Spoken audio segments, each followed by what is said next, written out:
All right, so we'll use the microphones.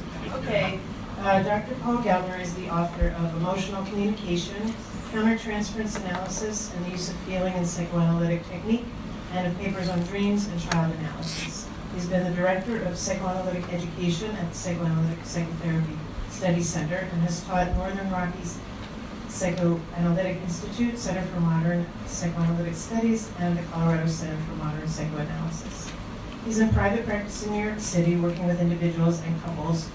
He specializes in individual and group supervision with psychoanalysts and psychoanalytic psychotherapists. Mary Wallach is in private practice in New York City, where she practices both psychoanalytic and EMDR psychotherapy.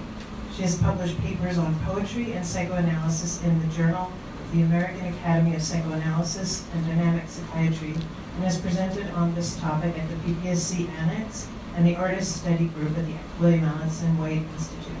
She holds an MFA in writing from Columbia University and has published poetry in a variety of publications. She specializes in working with creative and helping professionals and is available for facilitating poetry readings and writing workshops. So, Okay. Mary and Paul. That's Hi. okay. Am I on? Okay. Okay. Just to tell you a little bit about the structure, I'm going to talk first about Hilda Doolittle, who was known as H.D.'s life, and the analysis with Freud, and then Mary is going to be reading selections from the poem and discussing it from a poetic point of view and anything else that she puts into it. We are both not terribly familiar with what the other one has written because we both wanted to keep it spontaneous and to be able to be surprised by each other.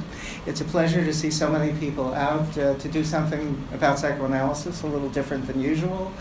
And I wanted to tell you a little bit about a few things. First of all, I am not an expert on poetry, HD gender theory, psychosexual development, or any of that stuff. But all of those things come into Freud's analysis of HD, which was a truly unique sort of experience because she was not the type of person that one normally associated with Freud's patients, and he treated her entirely differently, perhaps, than he treated any other patient. And what was really fascinating to me about the whole thing is that what I consider personally to be the absolute weakest part of Freud's work, which is theories of femininity, penis envy, psychosexual development, most of which, I mean, Freud was Freud and there were always moments of brilliance, but most of it was garbage and has been quite destructive to many men and many women. And yet it was a huge part of this analysis, and she ended up being deeply empowered by it, which only goes to show you that when we read things, both historically and theoretically, we don't always understand the context in which they are actually lived out. And regardless of the ideology and the thoughts and all of his theories and her theories, these were two individual people who touched each other very deeply for a very powerful analytic contact. And it really touched me when I first read about her experience with him, and then I ran across the poem that this line, "Woman is Perfect," comes from. So I'm going to go ahead and talk about her life first and then about the analysis. You can feel free to interrupt me at any time. If I find it too distracting, I'll just say so, but it doesn't mean that I don't want to hear the question. We will be discussing things afterward. If there's something that you know more about any of these areas than I do, please feel free to add, correct, or supplement. Okay? And so we will begin. Okay. So Hilda, her name was Hilda Doolittle, okay, and I'll discuss how she came to be known as HD. She was born in Bethlehem, Pennsylvania, of a Moravian religious family. Freud made a lot of hay out of the fact that she was born in Bethlehem, as did she, for reasons that we will see. Her mother was a gifted painter and I believe a singer as well. No, her mother couldn't sing, but her grandmother could. And her father was an astronomer who had what she considered to be the strange habit of sleeping during the day so that he could gaze at the stars at night. Okay? And she became an astrologer. What year was she born? She was born in 1886, thank you. She was one of 6 children with 5 brothers. She felt that her mother strongly preferred her brothers to her, and that she was a failure, she was a disappointment as a girl and a failure as a boy, and that will get a lot of attention in the analysis. And she said at some point in the analysis she sort of felt like she could only really get attention from her mother when she was sick. She was grew to be a very tall girl and then a tall woman, very stately, very willowy, and this made her both alluring and mysterious to many people and left her feeling absolutely awkward and like a freak inside of herself. And there was a duality that runs through her life, that on the one hand people would experience her as being mysterious, alluring, and goddess-like for reasons that we'll both talk about, and indeed came off, I think, like a kind of arrogant narcissist. And yet she herself was quite shy, quite frightened, and often withdrawn. And I think there was a strong dichotomy between what her social false self was and what her sense of herself was. She met Ezra Pound, the more famous poet than her, when she was 15. He called her Dryad, which was nymph, and he cultivated this sense that she was a nymph, a Greek nymph. And apparently she was also very athletic, so she would be running through the hills of rural Pennsylvania, leaping through the bushes like a Greek goddess. And they were actually engaged for a while.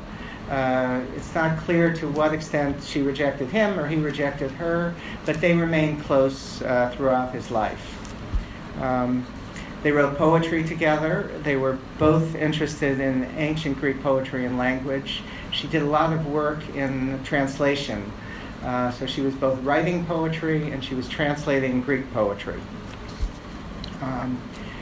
Sure, yes? What child was she in the family? What child was she? I think she was number 4, but I may be wrong She was the about second that. oldest by that mother, but there were 2 mothers. Second, right. There were 2 mothers, and I'm not entirely clear at the moment about who all the brothers were, but their father had a previous marriage.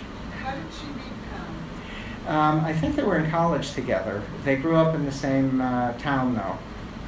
He went to England to make his fame and fortune, and this was all before he became an anti-Semitic fascist lunatic.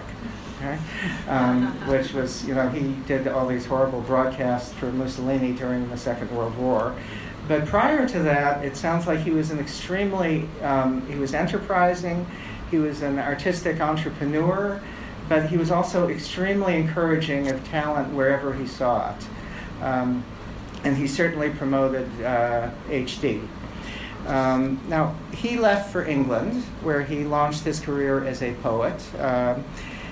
Sometime when she was, she was about 15 or 16 at the time. And then she met a girl named Frances Gregg, who became her first lesbian lover. And throughout her life, she was pretty evenly balanced between men and women. And that also came out a lot in the analysis. Her first trip to Europe was also with this woman, Frances Gregg. And then she met Pound there, and she established herself in London. She lived in Europe for the rest of her life, mostly in England at the beginning, primarily in Switzerland at the end. She spent a surprising amount of her life in hotels. She only had apartments and flats for relatively brief periods of time, which was sort of an interesting there's an interesting quality that runs through her life of strong attachments to almost everybody that she came in contact with who didn't reject her. She didn't reject too many people, but people would occasionally be very angry at her for not delivering whatever it was that they thought she should be giving them. But she remained attached to Pound throughout his life, to Frances Gregg until she died, and her subsequent partners as well. A strong steadiness about her attachments. Okay. Let's see. Now, describing the whole thing of how she became HD, she started writing poetry with Pound at the time, and he developed a movement and she developed a movement, and they called it Imagism. And she wrote one of her first great poems, one of her poems that was really finished. And I don't know whether she wrote HD at the bottom or he did, but he wrote, at the bottom she wrote HD Imagist, and she went by HD throughout most of her life. She did get married to a man relatively soon after that, whose name was Richard Alderton. And for a few years they led a beautiful, and this was in the years before World War I, leading up to World War I. She led the life of a kind of bohemian artist with, again, male and female lovers. They were married, they were close, and when the war came, everything really fell apart for them. She was becoming a well-known published writer. He did some novels. They shared this interest in Greek, but everything really fell apart for her around the war. He was, I don't think he ever saw battle, but he was stationed in the military. She became pregnant. They had a stillborn child, which was devastating for her. Her father died. One of her brothers died. And their relationship became unfrayed. He fell in love with somebody else. She was sleeping with another man, several other men. She sort of left him and moved to Cornwall. At this point in her life, jealousy was an issue. So on the one hand, she was with another man, became pregnant. They had a horrible back and forth between whether or not he was going to take her back and adopt the child, or whether he was not going to take her back and adopt the child. Eventually, he didn't recognize the child. At which point, a woman, a young woman, whose name was Winifred Elsley, but who will be known forever as Briar. She changed her name to Briar after the name of a group of islands off of England that I can't pronounce, so I'm going to call them the Scillies. Does anyone know how they're actually pronounced? Anyway, that was her favorite island, so she named herself after her favorite island. She went up to HD's cottage while HD was pregnant, knocked on the door, apparently fell in love with her immediately. She had been pursuing her, and I think she had read her poetry. And there was some sort of exchange. One of them said, "What is a puffin?" And the other one said, "It's a sea parrot." And they were basically together from that point ever on. Now, at this point, Briar was I think she was an illegitimate daughter of the richest man who had ever lived in England. Okay? And she herself was quite young at the time. I'm trying to remember exactly how young, but something like 17 or 18. And she was high maintenance and moody. And while she fell in love with HD, she apparently very quickly threatened suicide. It is not clear to me why she threatened suicide, but it sounds like it was something along the lines of, "Love me or I will kill myself." And HD was a little distressed by this whole thing, but she made a deal with her. She said, "You are not allowed to threaten to kill yourself anymore, but I will give you my baby. We will raise the child together." Okay? What did she say exactly? Briar said to her, do you mean for my own, exactly like a puppy?" And HD said, "Yes, like a puppy." Okay? So at the beginning, HD was the older woman, but Briar was a very powerful, very controlling, very interesting person. Let me say a little bit more about her before I talk about her relationship. Let's see. She came to write novels. She wrote historical novels. She was apparently the first person to write seriously about film. She and another person that they were involved with edited the first magazine ever about film. She was energetic. She apparently loved to control every second of other people's lives. She was generous. She gave money to the psychoanalytic movement. She supported James Joyce. She gave money to the Scottsboro Boys and to the NAACP in the United States.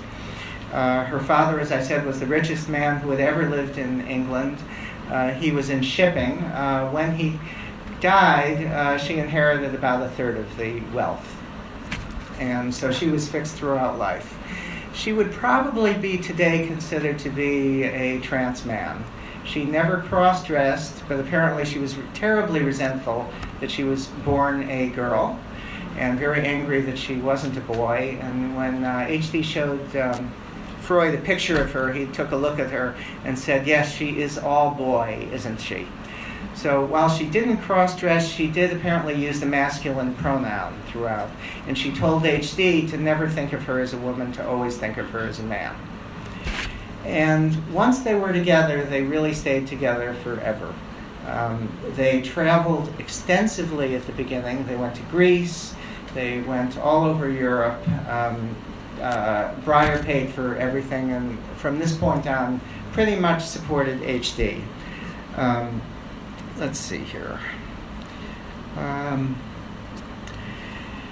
Anyway, and about the time of H.D.'s daughter's birth, her name was to be Perdita, which I think means lost. Lost, yeah. Okay. She got the Spanish flu, like so many people did at the end of World War I. H.D. did. She had double pneumonia with the flu, and they thought that both of them would die. It was a near-death experience. And apparently she was on the way out. Breyer came. The landlady asked Breyer who was going to pay the bill if H.D. died, sweetheart. And Breyer made sure that she got medical attention and saved her life and saved the life of Perdita. And every year on Perdita's birthday, H.D. would write Breyer a letter of appreciation for saving her life. And how long their actual romantic sexual relationship lasted, nobody knows. But they were partners. They were really partners forever.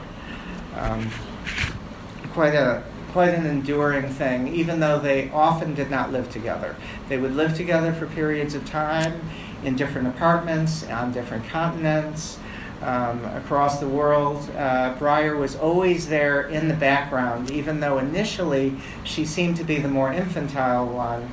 Over time, she was really the one that was taking care of H.D. How out were they? Not terribly out.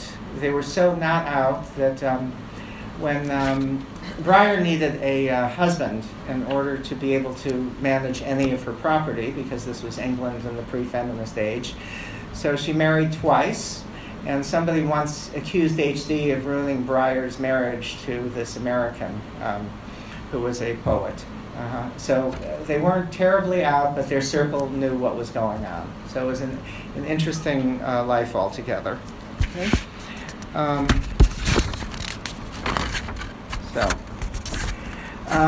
They were completely polyamorous. Okay, they both had other lovers throughout their relationship. And they were deeply, of course they didn't use that term, that's a new term, but they were deeply polyamorous. And to give you an example of this, at one point H.D. started a relationship with a man named Kevin McPherson. Now she was introduced to Kenneth McPherson. She was introduced to him by Frances Gregg, her first lover. And Frances said to her about Kenneth, Kenneth was the original slug who poked his head above the slime. She was referring to his family. I wanted the original woman who poked her head through the womb of time. You are it, and I am your stillborn child. Stillborn twin, sorry. So she first was involved with Kenneth, then Kenneth moved on to H.D. It was apparently H.D.'s one of her favorite romantic relationships. And she said she would gladly live those years over with him. And what was the resolution of it? Kenneth married Breyer. Okay?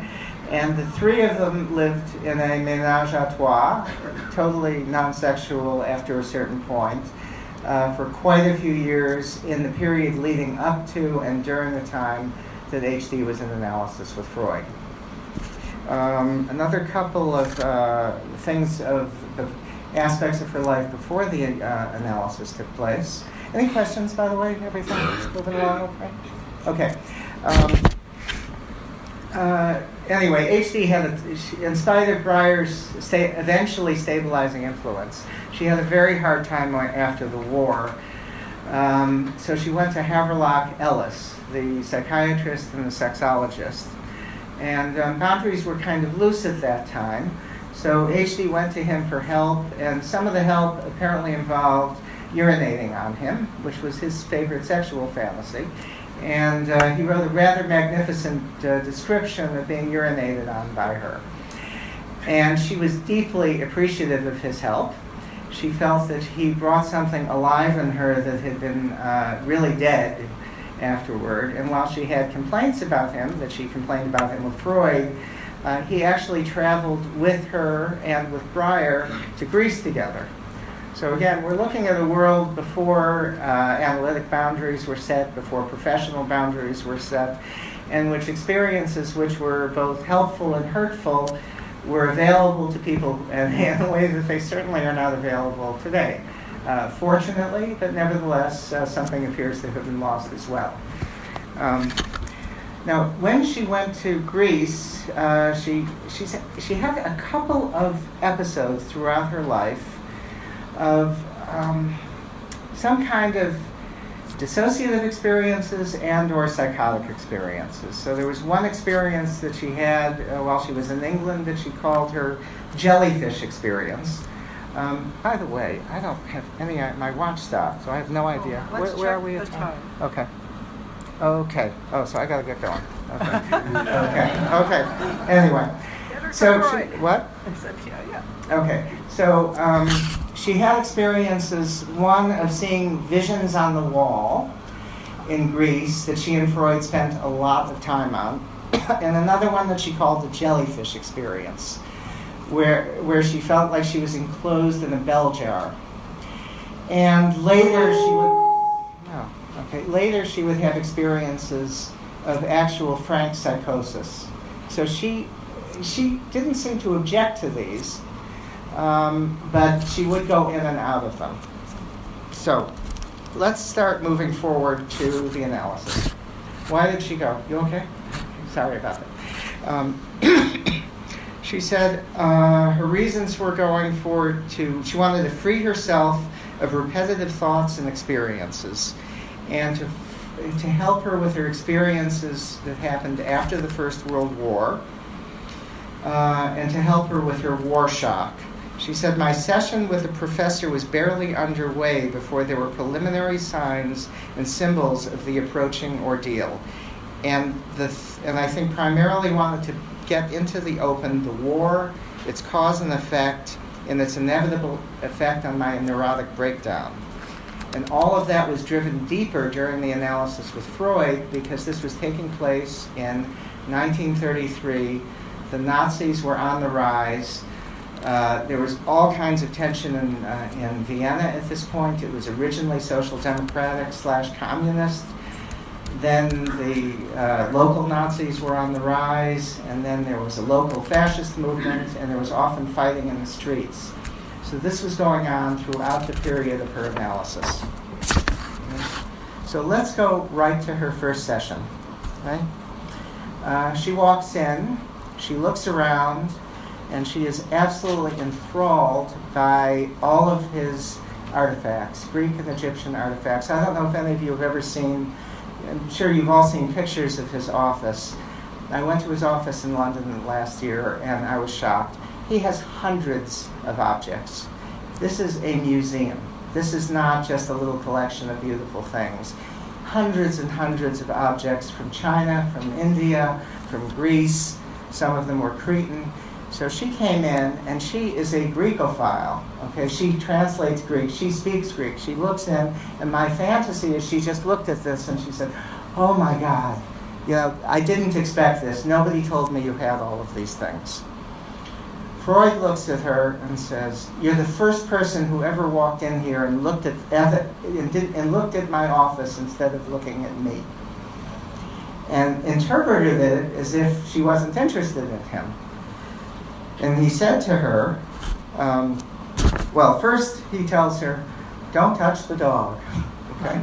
So she kneels down and calls the dog over and makes friends with the dog. Okay? She's not going to listen to this. She described the dog looking like a young lion. And Freud says to her at some point during the session, I see you are going to be very difficult. Now, although it is against the rules, I will tell you something. In caps, she writes, you were disappointed and you are disappointed in me. And then she said, I then let out a howl and screamed, but do you not realize you are everything? You are a priest, you are a magician? And he said, no, it is you who are a poet and magician. I then cried so I could hardly utter, and he said that I preferred looking at pictures, preferring the mere dead shreds of antiquity to his living presence. And I then yelled, but you, see, your dog liked me. When your dog came, I knew it was all right. It would not have liked me if I had not liked you. And he said an English proverb, but reversed, like me, like my dog. And I corrected, love me, love my dog. There is a theme throughout this of Freud wanting to be loved by her. Nevertheless, the crying seemed to stop after the first session. Let's see. He said, he gave me a long speech about how sad it was for a poet to have to listen to his bad English. And he said, we seem to meet in our love of antiquity. Okay. In the next session, she said, Papa, she referred to him always as Papa or Papalito or a little owl. A little ibu, okay? Papa says I have a delicate voice and I have to pitch it rather strong. As he says, at 77 one does not always hear everything. I was terribly, terribly happy, but more calm. Now I do not cry. It is very, very right for me here. So, one thing they used to do together is they would walk around his office and he would show her all of his statues. And he would handle them and she would handle them. And this was reminiscent of her playing with toys with her father when she was young. And one of the things that he brought to her was, she says, I had the most charming hour. I was solemnly taken to the inner room, which was filled with glass cases of the most lovely Greek bronzes. Anyhow, I talked and talked. He showed her a little bronze of Athena, helmeted, clothed head to foot in a carved robe. One hand was extended as if holding a staff or a rod. This is my favorite, he said. She is perfect, only she has lost her spear. Okay? So she wonders throughout, and I wonder throughout, how much of what Freud was doing was interpretation, and he made lots and lots of interpretations, and how much were these symbolic communications. But it was very interesting that his first communication, which some people have argued was a communication of his theory of penis envy, was in fact telling her basically, you know, a woman can be perfect, only she has lost something. And she came in partly because she felt like she had lost the ability to write. How are we doing on time? Oh, let's see. Okay, moving along. Okay. Let's see. Now, at some point in the analysis, we're not entirely clear when, I'm certainly not clear when, he says, I do not know what enraged him suddenly. For myself, I veer around, uncanonically, seated stark upright with my feet on the floor. The professor is uncanonical himself. He is beating with his hand on his fist on the headpiece of the old-fashioned horsehair sofa that has heard more secrets than the confession box of any popular Roman Catholic confessor. Even as I veered around facing him, my mind was detached enough to wonder if this was some idea of his for speeding up the analytic content or redirecting the flow of associated images. The professor said, the trouble is, I am an old man. You do not think it is worth your while to love me.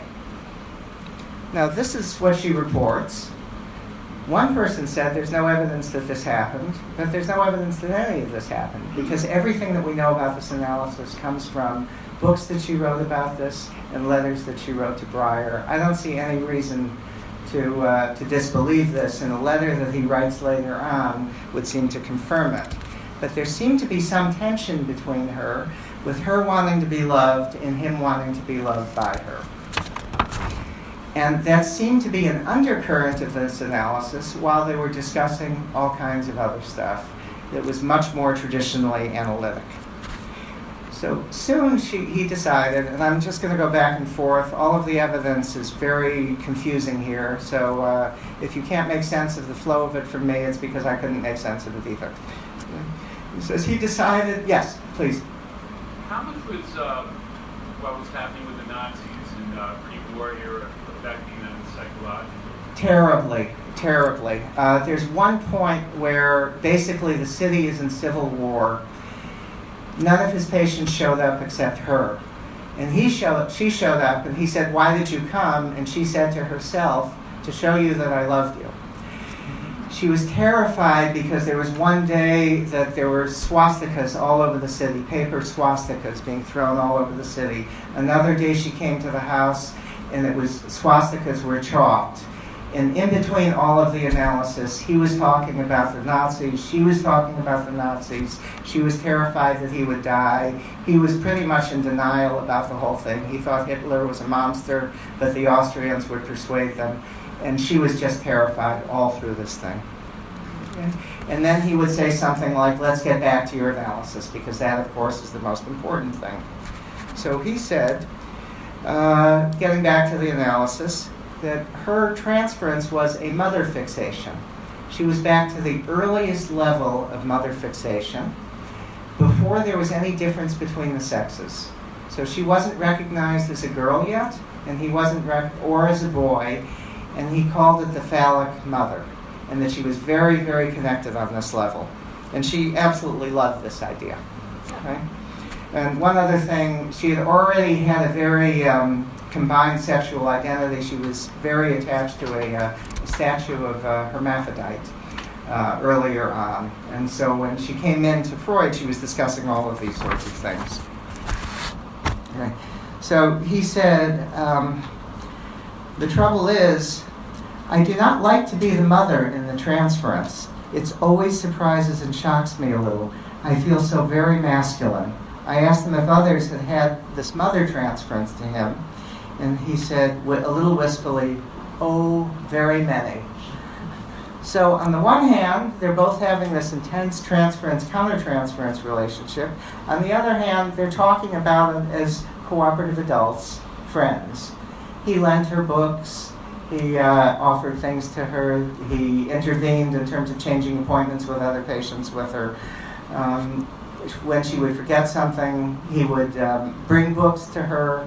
He would remind her of stuff. So there was this very, just this whole sort of double layer going on here. Okay.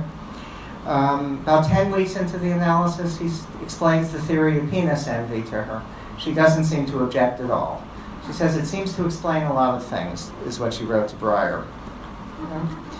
I'll tell you, but she did say to him, the supreme compliment to woman would be to trust women with this great secret of penis envy and not to keep it a secret. This whole thing is a little bit hard to understand because the theory had been out in the open. She had been reading his papers for years, and it was as if he was telling her a secret and she had never heard it before. I don't know what to make of it. I don't know what to make of a lot of this stuff. I'm going to read you one dream that she had, okay, late at one point in the analysis, another couple of snippets, and then we're going to move on to the poem. Okay? This was a dream that she had toward the end of the first part of the analysis, which lasted, by the way, 6 days a week for just 3 months. So a lot by those standards, but nevertheless pretty short by our standards. Okay?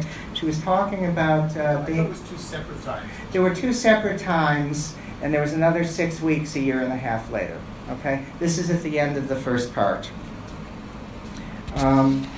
She was angry with one of her friends for being involved with making a fool out of herself with a man. And what happened was that she wrote to Breyer and she said, "You and I and someone named Joan were in a car or a carriage. We got to the country. I looked up. There was a giant moon bigger than the sun. It was rainbow colored and like a pool of rainbow in the sky, enormous. As I looked, there was a dim figure of a woman in the moon. She was clothed with sante, mystic, wonderful, draped in flowing rainbow-colored robes, seated like Madonna in a curved frame. But she was not Madonna in that sense. She was Greek. She was Artemis, and she was pregnant. A perfect Renaissance idea. Virgin but pregnant. Moon of my delight that knows no wane. I shouted to you, and Joan took a look.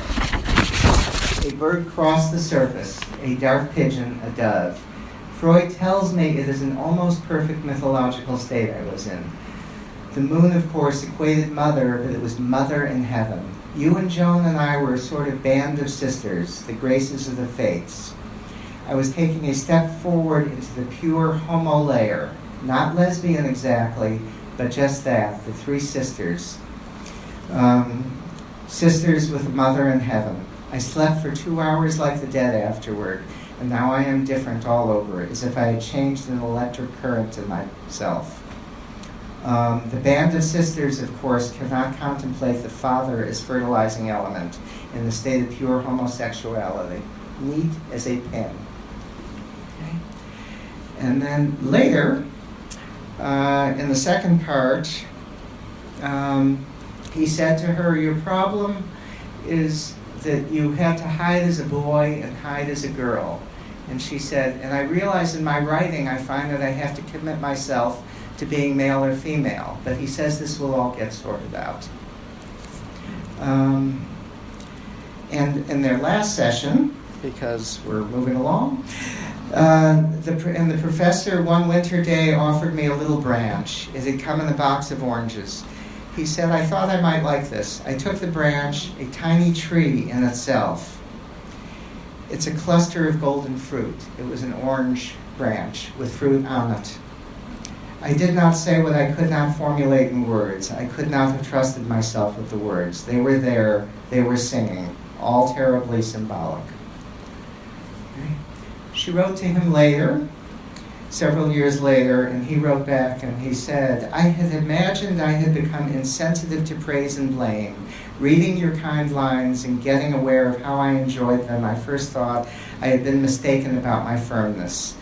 On second thoughts, I concluded I was not. What you gave me was not praise, but affection, and I need not be ashamed of my satisfaction. Life at my age is not easy, but spring is beautiful, and so is love. Amazing, isn't it? Let's go to the poem. I'll talk about some of her afterlife and the effects of the analysis, positive or negative, later. But I think we have the background to the poem at this point. Okay? Whew. Everybody want to take a deep breath? Yeah. That was wonderful, and I have to say, hello. Yeah, and thank you so much. It filled in a lot.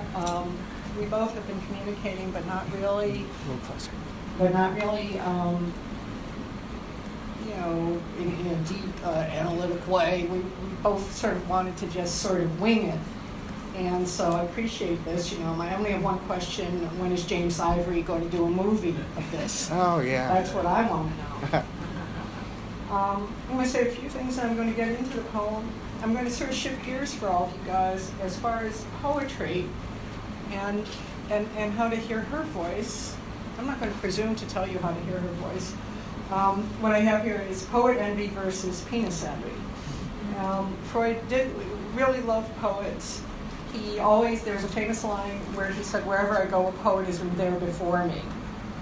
And so certainly that informed his relationship with H.D. And I believe that poetry analysis are very linked in their use and love of paradox and of everything converging together in words in one place. They're both events. Now, I think I'm going to do, I have some lovely quotes for anybody who wants to know, but I want you to think of poems and sessions, because they are, as complete events. Events about things and events in and of themselves. And just to get things started, before I read the master, I wanted to just read two brief poems, just to give you, to sort of switch your brains to the more of the musicality and the sound of poems. and with which to also contrast her poem. So I'm going to read two poems which are two of my favorite.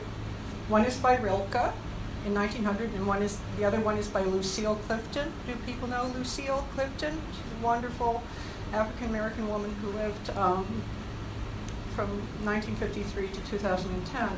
So I'm going to read these, and it's sort of like a palate cleanser, an opening act for the master. The first one by Rilke is Widening Circle, and it goes as follows.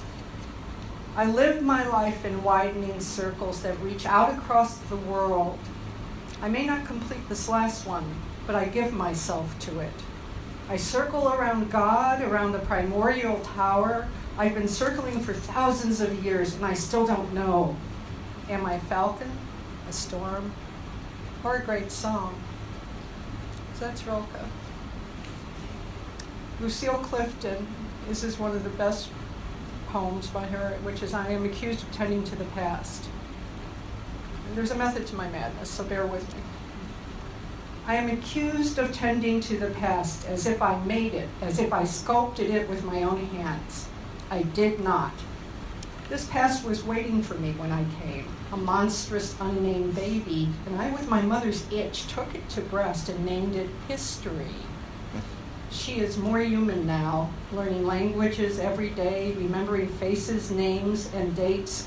When she is strong enough to travel on her own, beware, she will.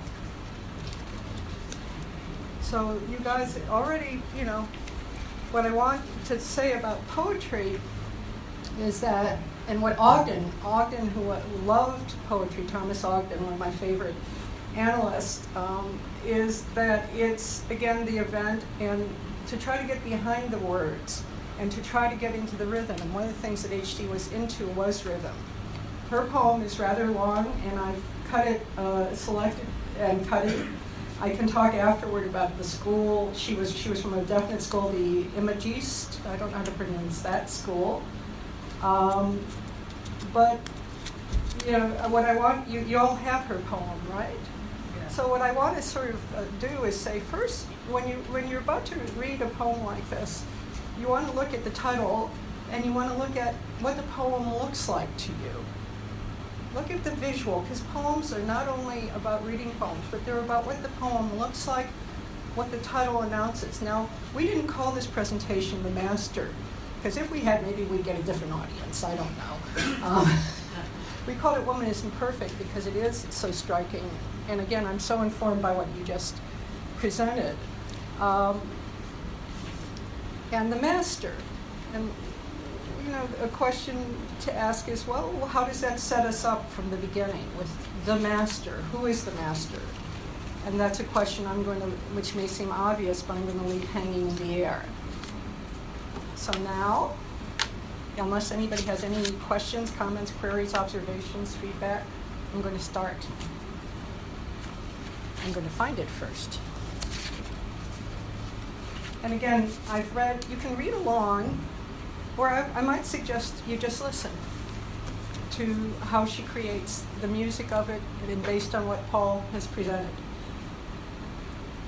It's in several parts, as you can see, and very sort of long columns. I almost think of her Greek columns. The master. He was very beautiful, the old man, and I knew wisdom. I found measureless truth in his words. His command was final. How did he understand? When I traveled, and I want to just stop here, Miletus is a Greek town, and it holds the oracle of Apollo. So that's one word you should know. A lot of times, especially when people like H.D. use Greek words and stuff, and for those of you who are put off by poetry or intimidated, don't be. I had to read this many, many, many, many times, and I write poetry. There's also a word hieratic later, which is sacrificial, priestly. We know what hieratic means, right? So I will continue. How did he understand? When I traveled to Miletus to get wisdom, I left all else behind. I fasted, I worked late, rose early. Whether I wore simple garments or intricate, nothing was lost. Each vestment had meaning. Every gesture is wisdom, he taught. Nothing is lost, he said. I went late to bed or early, I caught the dream and rose dreaming, and we wrought philosophy on the dream content. I was content. Nothing was lost, for God is all and the dream is God. Only to us is small wisdom, but great enough to know God everywhere. Oh, he was fair. Even when I flung his words in his teeth, he said, I will soon be dead. I must learn from the young. His tyranny was absolute, for I had to love him then. I had to recognize that he was beyond all men, nearer to God. He was so old. I had to claim pardon, which he granted with his old head, so wise, so beautiful, and his mouth so young, and his eyes. Oh God, let there be some surprise in heaven for him, for no one but you could devise anything suitable for him. So beautiful. So I'm going to skip the next stanza, and I'm actually going to go to the third stanza. What can God give the old man who made this possible? For a woman breathes fire and is cold. A woman sheds snow from ankles and is warm. White heat melts into snowflake, and violets turn to pure amethyst, water clear. No, I did not falter. I saw the whole miracle. I knew that the old man made this tenable, but how else could he have foreseen the impossible? How could he have known how each gesture of this dancer would be hieratic? Words were scrawled on papyrus. Words were written most carefully. Each word was separate, yet each word led to another word. And the whole made a rhythm in the air, till now, unguessed at, unknown.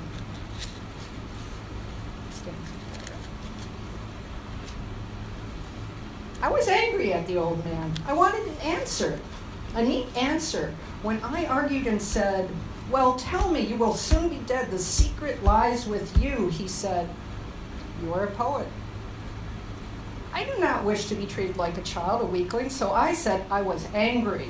You cannot last forever. The fire of wisdom dies with you.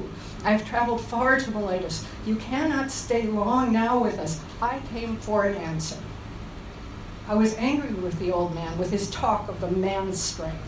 I was angry with his mysteries. I argued till daybreak. Oh, it was late, and God will forgive me my anger, but I could not accept it. I could not accept from wisdom what love taught. Woman is perfect. She is a woman, yet beyond woman, yet in woman. Her feet are the delicate pulse of the narcissus bud pushing from earth. Ah, where is your man strength? Her arms are the waving of the young male, tentative, reaching out that first evening alone in a forest. She is woman. Her thighs are frail yet strong. She leaps from rock to rock. It was only a small circle for her dance. And the hills dance. She conjures the hills. Rhododendrons awake. Her feet pulse. The rhododendrons wake. There is purple flower between her marble, her birch tree white thighs. Or there is a red flower. There is a rose flower parted wide as her limbs fling wide in dance, ecstatic Aphrodite. There is a frail lavender flower hidden in grass. Oh God, what is it, this flower, that in itself had power over the whole earth? For she needs no man. Herself is that dart and pulse of the male, hands, feet, thighs, herself perfect. Now I'm going to go to the seventh stanza. And I'm happy, especially for people who've read and studied the poem, to go back and read whatever you want me to read. He will trouble the thoughts of men, yet for many an eon, they will travel far and wide. They will discuss all his written words. His pen will be sacred. They will build a temple and keep all his sacred writings safe. And men will come and men will quarrel, but he will be safe. They will found temples in his name. His fame will be so great that anyone who has known him will also be hailed as master, seer, interpreter. Only I will escape. And it was he himself, he who set me free, to prophesy. He did not say, "Stay, my disciple." He did not say, "Write, each word I say is sacred." He did not say, "Teach." He did not say, "Heal or seal documents in my name." No. He was rather casual. "We won't argue about that," he said. "You are a poet." So I went forth, blinded with the sort of terrible tears that won't fall. I said goodbye and saw his old head as he turned, as he left the room, leaving me alone with all his trophies, the marbles, the vases, the stone sphinx, the old jars from Egypt. He left me alone with these things, and his old back was bowed. Oh God, those tears didn't come. How could they? I went away. I said, "I won't have this tyranny of an old man. He is too old. I will die if I love him. I cannot love him. He is too near, too precious to God." But one does not forget him who makes all things feasible, one who does not forgive him who makes God and all possible, for that is unbearable. Now I can bear even God, for a woman's laughter prophesies happiness. Not man, not men, only one, the old man, sacred to God. No man will be present in those mysteries, yet all men will kneel. No man will be potent, important, yet all men will feel what it is to be a woman, will yearn, burn, turn from easy pleasure to hardship of the spirit. Men will see how long they have been blind. Poor men, poor mankind. How long this thought of the man pulse has tricked them, has weakened them, shall see woman, perfect. And they did. I was not the only one that cried madly, madly. We were together. We were one. We were together. We were one. Sun worshippers. We flung as one voice our cry, "Rhodocleia! Rhodocleia near to the sun!" We did not say, "Pity us." We did not say, "Look at us." We cried, "O heart of the sun, rhododendron, Rhodocleia, we are unworthy your beauty. You are near beauty, the sun. You are that Lord become woman." Wow. Oh. Beautiful. Yeah, thank you. So, everybody. It's an interesting, what I would say to you all is I have some questions for you, having heard this. I don't know, first, does anybody want to just have comments or questions for Paul or myself? I just want to say that there is on YouTube some audio of her reading her own poetry. Oh my goodness. Sounding old beyond the 75 years that she lived. This shows what's happened to us when we're vital now. But the reading is, I would say, so dramatic, but the stuff is histrionic. She's really inside. It's so expressive and strong. Ah, I wish I had. Just do a YouTube search on. Oh, I would love see that. it. I would love that. Well, if we take this on the road, I'll definitely study it. I have the height. I don't have the willowness yet. So, here's the thing. Could maybe all of you, some of you, one of you explain to Paul and me what it means, woman is perfect? What's going on here? How do you, as you hear the poem and you know about her life, think woman is perfect?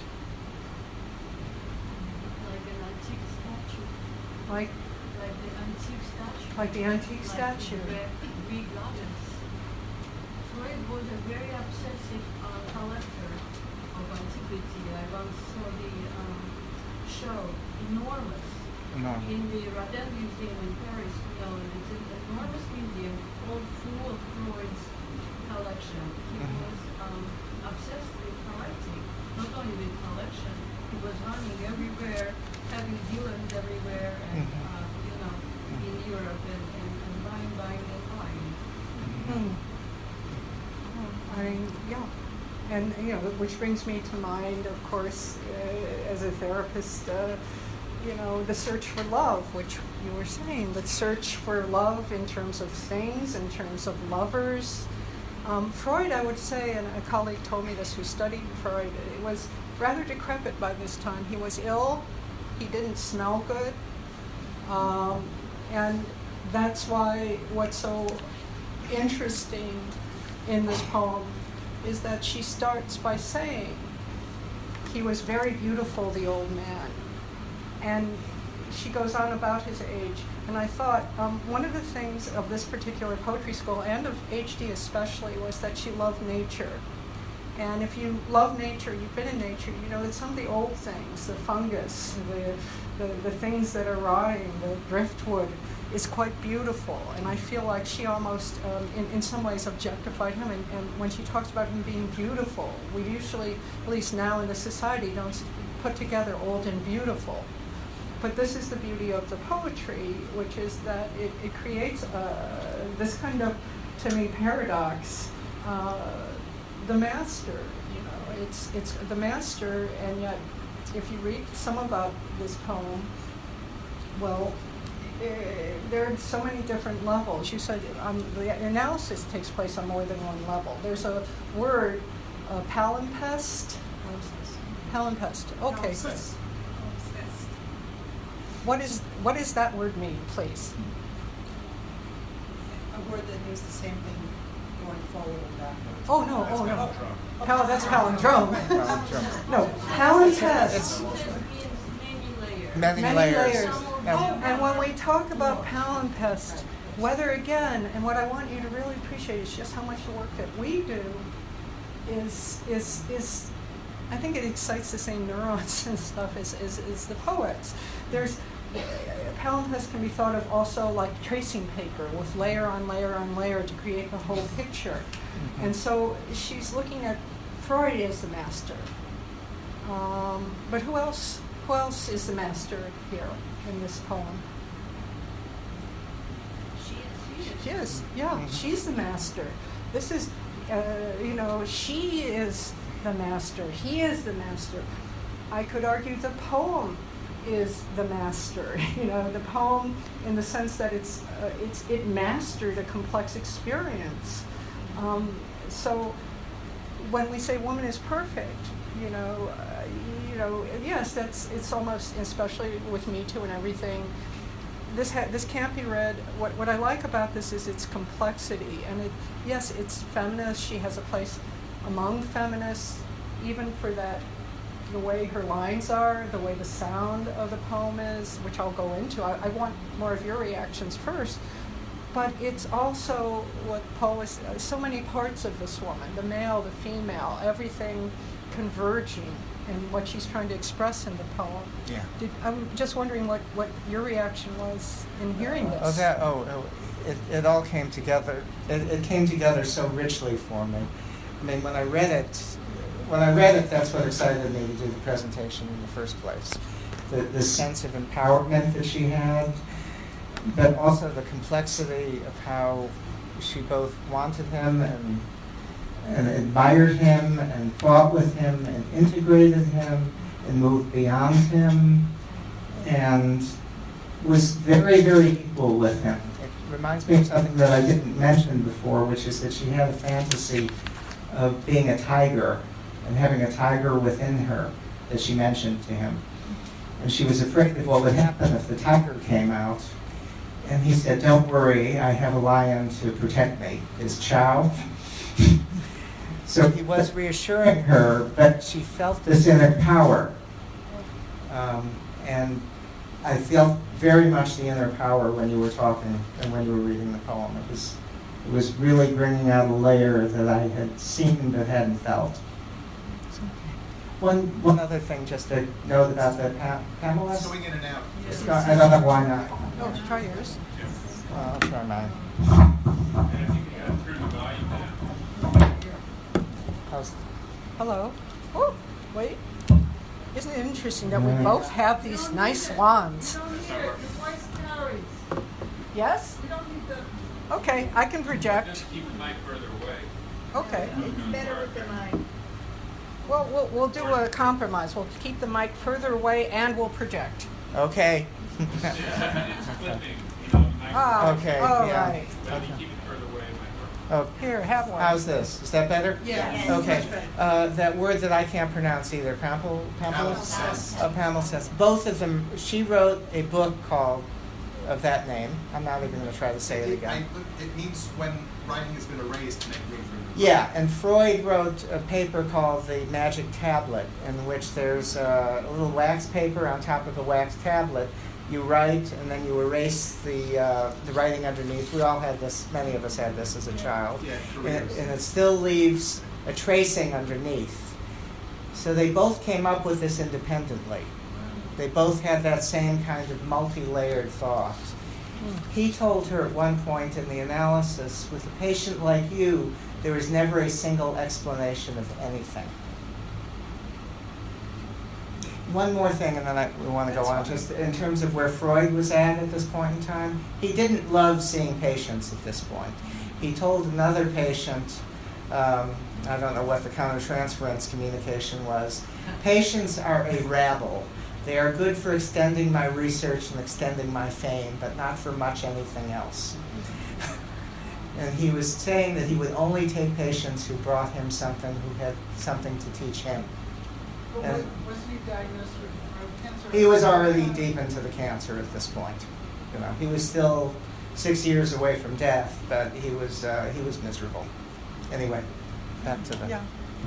And something else to consider is her working through all of her losses and the death, I think it was of her favorite brother and her father. And here she's in therapy with a man who is disintegrating, really. What my colleague told me was that Freud actually smelled bad because he was deteriorating. And yet, I think,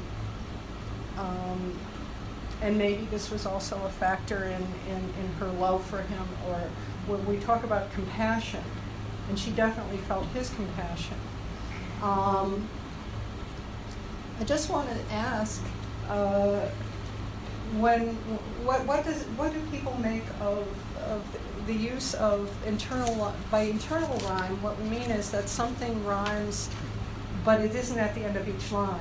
It's within. As I was reading it, what sense? What we talk about emotional communication, right? And what I read the first two poems because I think they gave a very different feeling than this poem. What feeling did you get? And I granted my reading influences that, but what feeling did you get from the way everything was rhyming internally? Do people know what internal rhyme is? Yeah, right? This is one of my favorite internal rhymes here is, oh God, let there be some surprise in heaven for him, for no one but you could devise anything suitable for him. So beautiful.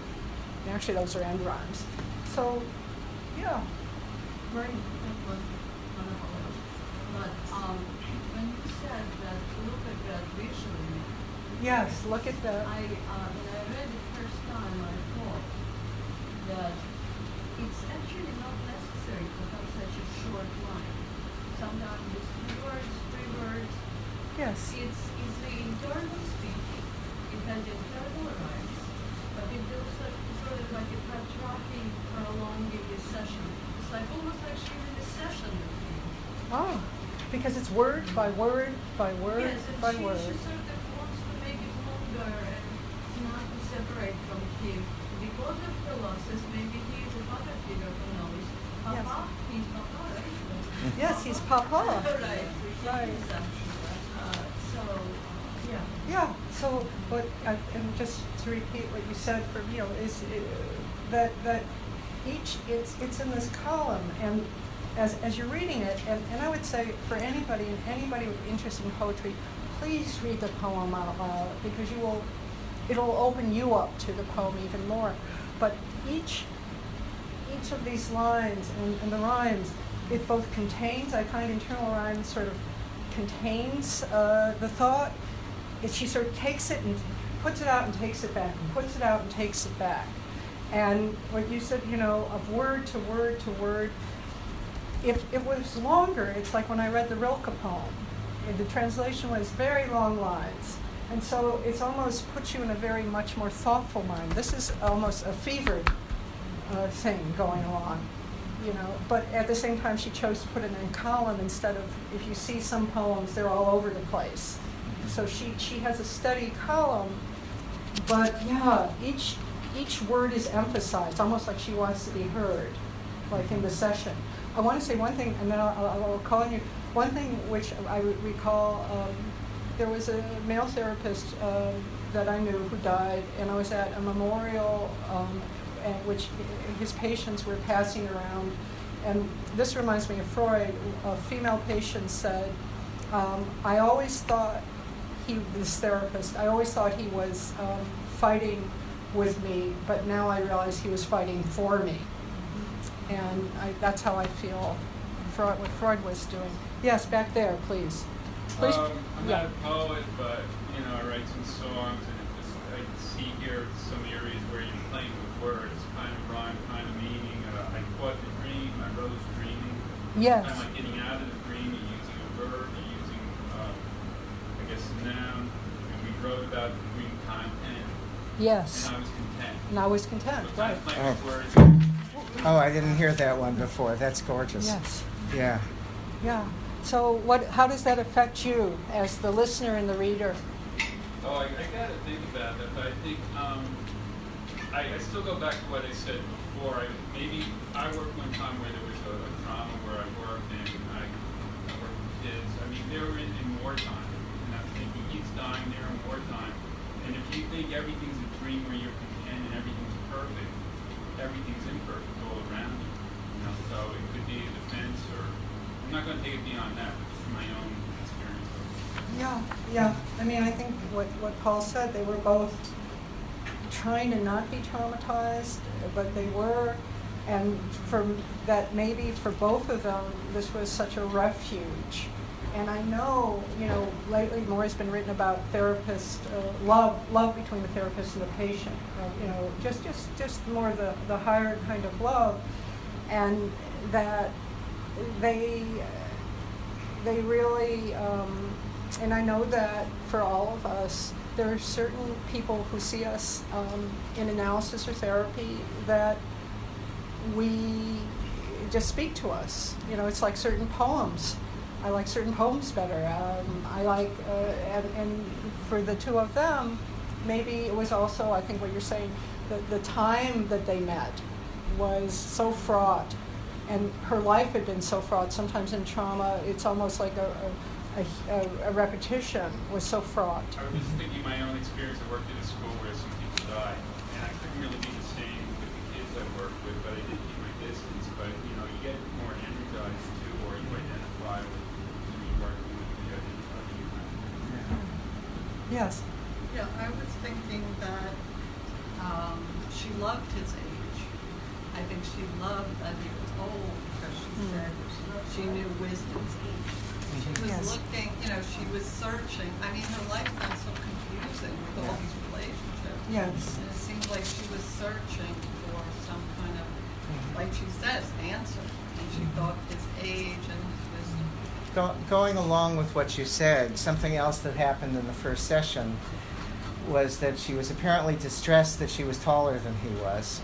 So he made her go over and stand next to him and say that, well, you're not that much taller, because apparently she wanted to feel younger with him.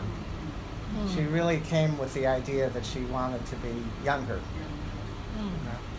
Well, and there's also the feeling, a theme in here, of wisdom and love.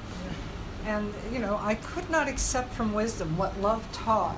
And then she hits you with woman is perfect. And I actually want to get back to that question. What does it mean, really? Can I just say something about wisdom and love? Yeah. And she knew this. I didn't hear this before you just said it. Okay. The Athena, the goddess that he showed her that was perfect, her one of her animals was the owl, and it was the owl of wisdom. Okay. So she called him an owl, and her father had a stuffed owl in his office. So when she says she couldn't accept from wisdom what love taught, the whole image of Athena being perfect was definitely layered in there. You know, there's no question in my mind that every word that she picked was multi-layered. Absolutely, yeah. I mean, she was a master of that school. The whole idea was to not have lots of adjectives, to be direct, to use nature and mythology coming together, the natural world and the mythical world. And Athena, by the way, interestingly enough, as you know, in Greek literature, sprang from the head of Zeus, from the head of her papa, right? That's how she was born. And Freud did like a female, you know, he was saddened to be a mother and not a father in the transference sometimes. Mm-hmm. But I think, And he there's only one other woman that people associate his relationship with H.D. with, and that was Lou André Salome. Now, Lou André Salome was a German intellectual who had been involved with Nietzsche. Russian. What? Russian. Oh, excuse me, Russian. Yeah, but she lived mostly in Germany. No, thank you. No, thank you for clarifying that. But she was close to Nietzsche. She was a lover of Rilke, who wrote that poem. She became an analyst. After Freud attempted his ridiculous analysis of his daughter Anna, he sent her to Lou Salome. And she herself was an extremely formidable woman, extremely intelligent. And he had the same type of very respectful closeness with her that he had with H.D. It wasn't the same kind of love, perhaps, but the two of them were involved for years and years, and he spoke of her with utmost respect all throughout. So this was really, and when you think of the Athena image, Athena was also the goddess of war. So that's also within this whole thing, and the whole war trauma and fortifying herself. That was in a piece that I didn't get to, fortifying herself for the coming war, because she wanted to be able to help people deal with the war that she knew was coming. Anyway. And this is when she's talking about being both, I think, male and female, the man's strength, you know. I wanted to say, in line with the columns, I'm just going back to the visuals, and also one thing you see in the poem is a struggle between this kind of headlong word to word thing and the fact that there's an almost urgent thing for, and it reminds me of when you're in session with somebody where they have an urgent spurt of thoughts, and then there's a stanza, and they sort of have listened to themselves, and then they continue on into the next one. The poem begins with, he was very beautiful, with really moving, you know, from being content to, you know, I have found my man, I have found my God, I have found my master in the first stanza, and moving, you know, more, I think, in the second stanza, which I didn't read. But there's sort of, because H.D. had, I think, in her own life, boundaries were a real issue. There were none. Sometimes with polyamory, it's another paradox, because you have to have great boundaries and you have to have very loose boundaries, and you have to have both at the same time. And I think that with her, that's expressed in this poem as well. Yeah, she really softens him with her love for him. And I was really struck by their ability to play. They played so well together. Yes. They brought out each other's creativity. Yeah, I think that she did. Like I said, he had sort of poet envy. Yes. And I think it was wonderful for her to have a therapist. There are therapists who can be very damaging to artists because they want to sort of analyze the art out of the artist. And to understand what he understood about her, which I love, is that she had her own way of looking at it. And you could say, well, maybe he just thought she was a histrionic, delusional, occasionally psychotic woman, so he wasn't going to argue with her. Or we have the thing of you can't, everything Freud said you can't analyze narcissists or this or that, but you don't get that sense with the kind of companionship that they have. No, I want to. I'm sorry. There was somebody. We'll get back. Yeah, we'll get back. That's part of what I really like is the gender fluidity, sexuality fluidity in the poem, which quite a bit to me was connected to your original question, which was about the internal rhyming. That goes together in my mind. Yes. Another thing about Athena was birthed through the head of Zeus, but Zeus swallowed Metis, her mother. Oh. And that's how he was impregnated with her. So that whole Wow. I didn't know that. People hear that? We're talking about. It was the reversal. It Yeah. was the reversal. He took her in. Oh, okay. Do you know what? We should probably even pass this around. Yeah. Could you say that again? Yes, Sorry, please. 'cause that's really important. Yeah, Athena was birthed through her father's head, but how the story is really that Metis was Athena's mother, and Zeus was afraid that she was going to give birth to a son who might overtake him, as he did with his father. So he turned her into a fly, turned Metis into a fly, and swallowed her. And that was the gestation. So I think when we're talking about this gender, sexuality, fluidity, it's just kind of interesting. I would say originally within Greece, the patriarchal ideal was prevalent in that myth. It was prevalent, but certainly that the image of Athena holding the spear and being the goddess of war is one of the strangest images that I'm aware of. That whole combination of gender fluidity. So, let's see. We're at the 8 o'clock mark. We're at the 8 o'clock mark. So we 8 o'clock we mark. still have more time. We have more time. Let's see. At some point, I wanted to talk a little. I know there was another comment from over there. Oh, you were asking about the age, how old No, she I was was? just wondering how old she was when she was in treatment I think with she was 44, huh? 46. And how long after the work together did she write It's this like book? this poem after, I think in the early 40s, it was a couple years She after. died? Now here's She what's didn't publish. interesting, and I wonder if anybody has any speculation. She did not want this poem published till after her death. And Her death? after her death. She wrote it after his death. Yes, but she did not want this poem to come to light, which I find interesting because she wrote a tribute to Freud. She wrote many books about it, and so one wonders if this is a very intimate. Yeah. One of the few times she got angry at Breyer. She apparently didn't get angry very often, but one of the few times was when Breyer wanted to publish this poem. And I just wanted to say a little bit about her life. Well, two more things that I didn't get a chance to before. We're talking about the harmonious elements in their relationship, but there was conflict. At one point, she was telling him about her love of Frances Gregg, and she said she thought she could be happy with her. And Freud kind of sounded rather flippant and said, well, biologically, no. And her next association is to her windows in her London flat being bombed out in an air raid during World War I. So that was her reaction to that. Maybe a more direct reaction, a less victimized reaction, was that he didn't argue with her so much about the astrology, but apparently after a certain point, whenever she would mention it, he would snort.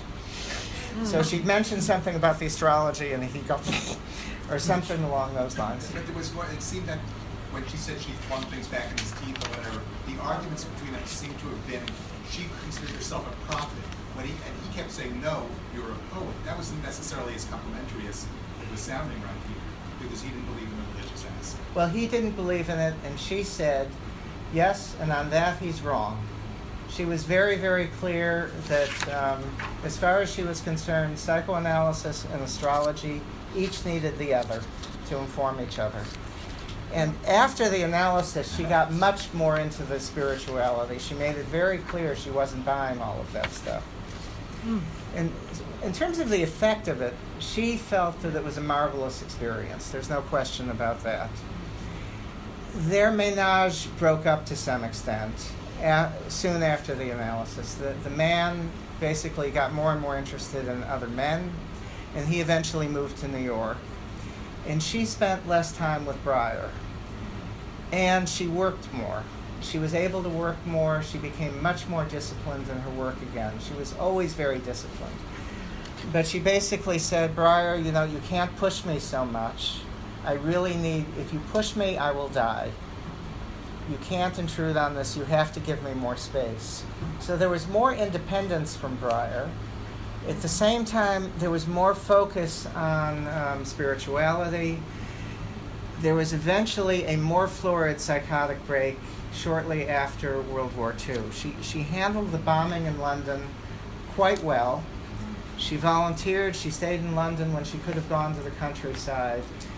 But she got involved with some sort of spiritualists who sort of metaphorically thought that British airmen were still alive, and she became obsessed with the idea that there was a realm in which all of the dead British airmen were still living. And she ended up she needed a hospitalization in Switzerland, and she ended up having an analyst with her all the time, basically. Melanie Klein's daughter's husband spent many years with her, and she ended up living in a mental hospital, kind of a high-class mental hospital in Switzerland, writing, having therapy, and giving therapy to others. But Breyer was always there, taking care of the bills, coming and visiting her. They always remained close. They had daily contact almost throughout her whole life. And the child? The child, apparently, it's interesting, they did not raise the child much. She was mostly in nurseries, mostly in private schools. She clearly loved her, but she could barely tolerate having her around when she was little. It's painful to hear how little she could tolerate that. But they ended up being very close. She moved to New York, apparently had, at least as far as I can tell, a happy, healthy life. With children who were themselves poets and artists. And Breyer had adopted the child as well, more or less. They kind of shared everything. Yes. So little is known about her mother, H.D.'s mother. Well, no, there is some known about her. She was apparently a gifted painter. She went to Vienna on her honeymoon. And she did some elementary school teaching, but was very, very focused on taking care of the family. And there was some question of how much she gave up her own artistic ambitions to take care of the family. They were a well-to-do family. There were some servants. Do you know, I have one question I want to call. Actually, I have a question, because I'm sort of, and this is something we're trying out. How was it for people? What was your experience hearing the poem read after Paul? You have, there's a great temptation as you listen to a poem like this to, to maybe start analyzing her. But what was it like? How did the two parts come together for you? How did one inform the other, I guess is what I'm saying. Yes? I thought, for me, they very much built on one another in terms of the unconscious. And that psychoanalysis is the realm of the unconscious, and poetry a good day, is the realm of the unconscious, so that both worlds are the same. I would have wanted to actually have the dream written out as the poem was. I wanted to spend a little more time with that because it's the same realm. Right. And I found them, from what I remember, similar. I wondered about the transference actually being a transference of God rather than Papa or Mama. And especially in the poem, that it's a God transference, which is an idealized transference. And it struck me that they live in the same realm with what they do. And when he invited her in to the inner sanctum to see even more tchotchkes, and to me, I was like, that's play therapy, that's sand play. There was sand in there, those things would have been in the sand. But he was taking her and doing the same kind of thing. It was beautiful. I want to just really underline what you just said about the unconscious and what was happening. And I want to read this very juicy quote by James Tate, the poet, which goes right to what you're saying. And he's talking, I'll just read it. Because he wrote about writing poetry, he said, because it is a difficult business being intensely conscious of all the ways of the poem is working, and simultaneously hoping, nay, counting on breaking into the vaults of the unconscious where valuable documents and priceless jewels are stored. And yet that is what we do. When it is all working, we have a language, mobile, and a perpetual motion machine made of words whose business is finally the truth. Now, what's remarkable is that H.D. made a familiar, sort of similar analogy to unconscious materials. And she writes, Freud unlocks vaults and caves in his unearthing buried treasures. His findings can include priceless treasures, gems, and jewels, or junk. What Freud offered as treasure, this revelation that he seemed to value, I think what she was saying was poor stuff, trash indeed, that a rag picker would never pass over into staying, her offerings. And so this is, the rag and bone shop of the poet, of the session. So what you're saying, it speaks right to that, yeah? And that's a perfect description of what you're trying to do in analysis. Using your words to maybe not break into the vault of the unconscious. That feels a little violating to me, but at least resonate with the unconscious and open the unconscious. And have it all work as a single element. Yes, absolutely. I mean, I have many. I just want to read this one thing by Evelyn Schwalber. And when you read it, it's exploring, it's the same as poetry or a session. And she says, exploring the patient's inner reality, and we could say exploring a poem, we are offered an extraordinary opportunity, though it remains elusive. Extraordinary because when we find our way into the patient's inner world, this can evoke a sense of discovery and recognition, holding a remarkable mutative potential. So it's extraordinary, and it's elusive because there is a continuing pull towards our own assumptions and predilections away from the depth of the patient's experience. So that tension, which is both when we are reading a poem, the truth it's speaking to us, and the tension of being in session, where we're trying to purely, which I think Freud did beautifully with H.D., to make room for her life, her person, without imposing upon her, which he then, in a way, thanked him with the stanza of, he didn't ask me to be his disciple. Yeah? So now questions. I know yeah? Yes, no? No, I was just originally I was responding to Woman is Perfect, but I'll do the whole schmear. originally I was going to respond to Woman is Perfect, but that seems to be like something that gets larger and larger as you all speak. I find myself feeling a little uncomfortable about any kind of actual analytic sort of reading of what she's doing because she contradicts everything. Here she is this consummate poet And yet, in a certain way, it's the words are not. The words are only like a first level of thing. I think she gives you one image and then she contradicts it. She subverts pretty much everything, including her love for Freud. Absolutely.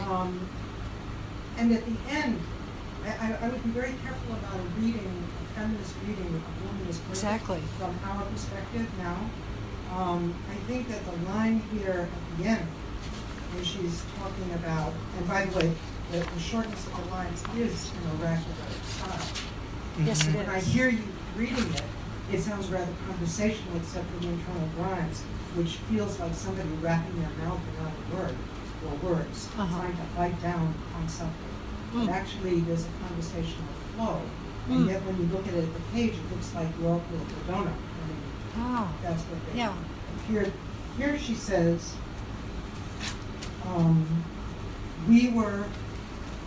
she repeats this, we were together, we were one.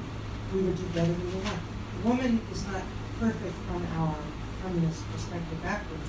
Woman is perfect as we are. Everything, it's hermaphroditic, essentially. Yes. Hermaphrodite. Yes. She chooses the word woman, but I think it's not, we can't read it as exclusive. Yes. Yeah. Yes, no, that's absolutely right. And also the other layer of meaning besides the eternal, and I really appreciate you saying that, and it is like an oracle, is also just the sounds and just what comes through. And I will be interested actually in hearing in her own voice what that sounds like. Oh, thank you. It may sound naive, but how famous was Freud at that point in time? Oh, okay. He was famous. He was he was well known, and she had idealized men before. She had idealized women before, but more men. She knew that she was coming to the top. She came from the top in a way, but wasn't accepted. Yeah, and yeah. Not everybody ends up or chooses to live in a mental hospital. Yeah. What do you think your diagnosis is? You know, I thought about that a lot, and if we're going to look about her diagnosis, okay, and she doesn't fit anything very clearly, okay. She clearly had now I'm gonna use psychiatric babble to the extent that that's going to help us to grasp things about her, but without the thought of reducing her to this. She had very clear severe depressive episodes. She had hallucinatory episodes that were kind of like intermittent. At first I was thinking maybe even some sort of epilepsy. But she had longer periods where she was actively delusional. And I think at the end, it was probably some kind of depression. But with sort of an intermittent delusional disorder, but very syntonic. What fit in with her her dynamics was that she could really make use of the psychotic material, and she never seemed to have a whole lot of interest. She was sometimes isolated and independent, but she did not stand on her own 2 feet a lot. So people were taking care of her. So what you make of her, it's very hard to say. Yeah. Did you have a thought about diagnosis? Or? Well, I wondered also what Freud thought. You know, I don't know whether the sense Freud was worried that her mother fixation was the root of a psychosis. He was very concerned that the episode of, which I only briefly described, of seeing pictures on the wall in Corfu was an eruption of the unconscious. And he was very concerned by that. And he thought it was a dangerous symptom, and she wasn't worried about it. That was not her concern. She saw that as visionary. Didn't he attribute the lesbianism to the mother fixation? You know, it's not entirely clear. He probably did. It is within what I read. Well, I know what, and I know. No, I mean, it's not in her writings. It's not clear from her writings, and it isn't really clear since he didn't write about it. there would be the tendency to do that, but he also said to her that in the beginning we made a lot of mistakes in psychoanalysis. We thought that all women would shift their attention from the mother to the father, and now we know that some women don't. And he also said that the earliest period was the same for boys and girls and for men and women. And whatever one thinks about his theories of femininity, they were definitely in flux at this point. And whatever one thinks about his theories of homosexuality, he certainly wasn't trying to move her in one direction or another. Yeah, he was very accepting. Much more so than anyone else around him, than The any of sense- his disciples. The sense, again, that I get both from the poem and from the life is that, again, they converged at a very particular time in history and in a very particular time in their lives where they could have such a mutual kind of empathy, and yet a safe. It wasn't like love, like romantic love. It was safe. It was charged at the same time. And again, that he appreciated her as a poet, and he, the thing about him, which I know in our advertisements they said that his followers, some of his more rigid followers, he absolutely, I don't know about that part of the world. I think when we talk, I don't know about being a poet.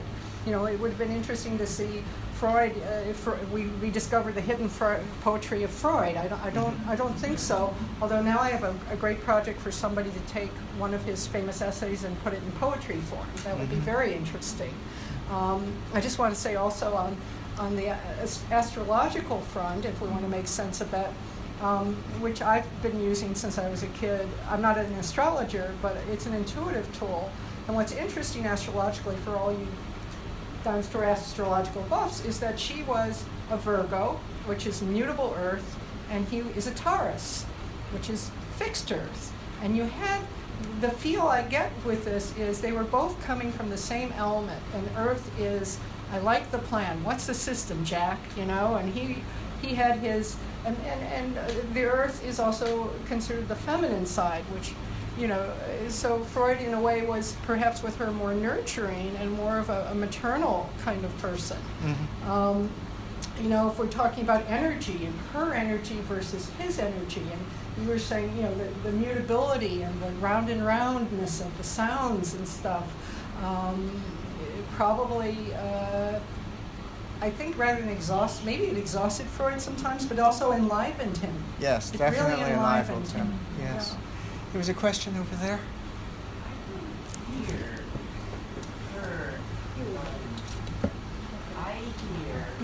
don't hear her loving him. I don't hear her loving him. I hear her loving that he loved massively. Very interesting. Well, one thing But his loving her in all kinds of different ways. His being interested, his being admiring, his all of that. But I don't get it. well, I'm telling you this, but I don't mean this as a rebuttal. She told him that if she could die instead of him, that she would do so, if he could live longer. Oh, yeah. No, it's an association. Yeah, and it may be that she would prefer to have the admiration for her live on beyond her. Yeah. Yes. Well, yeah. Go on. He asked her at one point, was your father a cold man? And at least one of the people who wrote about this said that he was being deliberately warm to help her with that, to try to be a different kind of man than her father had been. Now, all of this is completely against how he said that you should practice. Now, on the other hand, and maybe somebody will help me with this one of these days, because I don't know whether this actually is something he wrote or whether I invented it. But I seem to have read somewhere in one of his letters that he had an alternate system of technique, which would use feelings instead of and in addition to interpretation, which is exactly what modern analysis does. And I don't know whether I dreamed that up and it's a wish fulfillment or whether it's buried somewhere in the fleece letters and I haven't been able to find it. But if anyone ever finds that, please let me know. But in this treatment, he definitely seems to be using himself in a different sort of way. And he did say that in analysis we sometimes have to blend the gold of interpretation with the brass of suggestion. But it seems here that the suggestion, the relationship, is a lot more than brass. Yes? Isn't it possible, from a counter-transference point of view, that he detected her mother and father hunger, and he detected perhaps a budding psychosis, and was working analytically with the evolving psychotic personality who was starved for both mother and hunger love? I would say absolutely. What I wonder is how much was conscious and deliberate and how much was intuitive, given that his writings about what the analyst's feelings should contribute were so parsimonious. But it certainly looks that way to me, that it was deliberate. I think that in certain biographies of Freud, maybe even Peter Gay's biography, he points out, I think, that yes, Freud's technique was a lot more like Ferenzi's in the consulting room Yes. than it was in the papers that he wrote and delivered. And argued about with forensic. Right. Yeah. Yes, absolutely. I just want to go back for a minute to, her love for him, because I'm looking at this part of the stanza, not man, not men, only one, the old man, sacred to God. So I think it was you or somebody saying, he made, Freud was God on one hand, and yet Freud was dying, so he was obviously mortal. She actually described him to Kenneth McPherson, the male in the Menage, as why he's just Christ after the resurrection. Yeah. So the male-female thing, and I don't have this all formulated, but this whole idea of woman is perfect. It was an intuition on Freud's part. The dog story, when she first came in, what was left out in the presentation was that she wasn't being defiant. He said to her, "Don't touch the dog, he's bad with strangers." Mm-hmm. She felt that she had an intuition, a wisdom, a knowledge that he did not have. Right. That's often thought of as female, the intuition. Mm-hmm. So this idea of not, if man is great, man is not greater than woman. Woman is as great as man. I think is part of it. Part of it in poetry, when she talks about the narcissus bud Yes. coming through the air, that she references man's strength. Yes. Well, here's something that is so delicate, so new, that has such power to break through the soil of the earth. Yes. Yes. And Where is that's your really man's strength? Where is your man's strength? Right. Perfect. Yeah. Yeah. The question about how she loved, which in her life is absolutely fluid, good for her, something that we all might aspire to, and that I hear her loving the shared space. I hear her, that's what she entered, even when she's at the dog. She's like, no, I'm not a stranger. And it seems like they both did a join, and did a mirror, right? And that it influenced both of them. And the idea that Freud wants someone to bring something to him, well, obviously she did, right? Or he wouldn't have, I guess, continued working with her. But go on. But then when you think of the tension in the room, his first reaction is, "You're disappointed in me." She starts to cry. I mean, what a complex emotional interaction to happen between two people who have just met with a dog in the room. You know? Amazing. Well, anything else? I think we're coming on time, right? Yeah. Are we? Yep. I just wonder if she had a daughter, or a close relationship with She liked, what, if she had a dog? Yeah. She liked cats. She was very distressed that he didn't like cats so much. Her pet name, she called Briar Fido. And at one point she was talking about writing to Briar and saying he's very interested in Fido, and it's Fido Mind. Her name was Kat, K-A-T. And Kenneth McPherson was Rover because he was promiscuous. But she was very distressed that he didn't like cats as much as he liked dogs. And then there was a whole other thing where, to thank Briar for giving money to the Psychoanalytic Review, he was going to give her a puppy, one of the Chow puppies, and they didn't really want a puppy, and they didn't know what they were going to do about this. So this whole relationship was very complex. But she preferred cats. But she said she had a sense of dogs. And the sense I have, the last thing I say, is that the poem is an amazing view of, not to sound woo-woo, but it's almost like a view of her soul. So poetry is a pure, undistilled, when it works, language. Her use of language and her use of, we get such a view of her experience, and of course at the same time, she's in total control of the poem in a way that she can't be in the analysis. I hope it doesn't confuse things, but there's another piece of a poem that I didn't read that it's like the prequel to this one. The Master. Yeah. Okay, and this is what she wrote earlier, and the Master is almost a response to this.